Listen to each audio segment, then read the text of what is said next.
Did you know that the wacky, face-stretching antics of The Mask started as a niche comic book pitch inspired by two iconic Batman villains? It's true.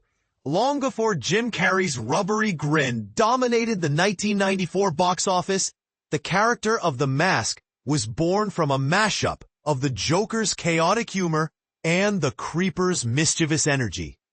But here's where it gets controversial. Was this blend of DC's darkest villains too edgy for mainstream audiences, or did it lay the groundwork for one of the most beloved comedies of the 90s? Let's dive in. 1994 was Jim Carrey's year, with Ace Ventura: Pet Detective, The Mask, and Dumb and Dumber. Carrey didn't just hit the big time, he skyrocketed into superstardom, raking in $707 million collectively. But Carrey's journey wasn't always glamorous. Once a struggling Canadian comedian whose family lived out of their car, he transformed into Hollywood's golden boy, commanding $20 million salaries. Talk about a glow-up. In The Mask, Carrey plays Stanley Ipkiss, a shy, unassuming guide who discovers a magical mask that turns him into a cartoonish, uninhibited version of himself. The film's success wasn't just Carrey's doing.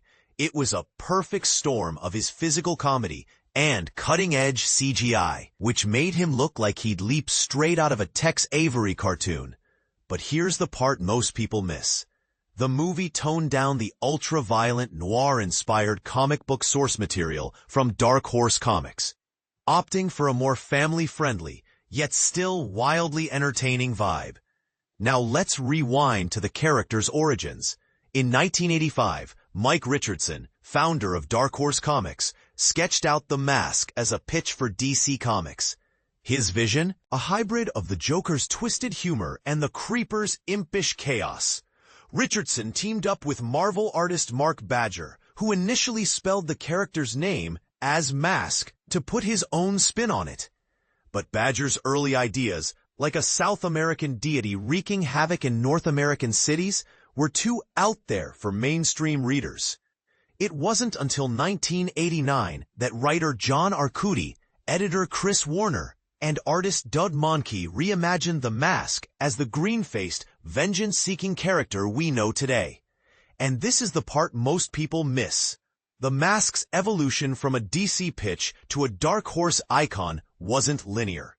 Richardson's collaboration with Badger, his failed DC pitch, and the character's eventual reinvention all played a role in shaping the Stanley Ipkiss version that Chuck Russell brought to the big screen. Sure, the movie wasn't as dark as the comics, but it captured the essence of what made The Mask so compelling. A perfect blend of humor, chaos, and Carrey's unmatched energy. So, here's the question. Did The Mask succeed because it softened the edges of its comic book roots? Or was it Carrey's charisma that carried the film? And let's not forget the sequel, Son of the Mask, a movie so forgettable it's practically begging to be ignored. But hey, that's a discussion for another day. What do you think? Did the film strike the right balance, or should it have stayed truer to its darker origins? Let's debate in the comments.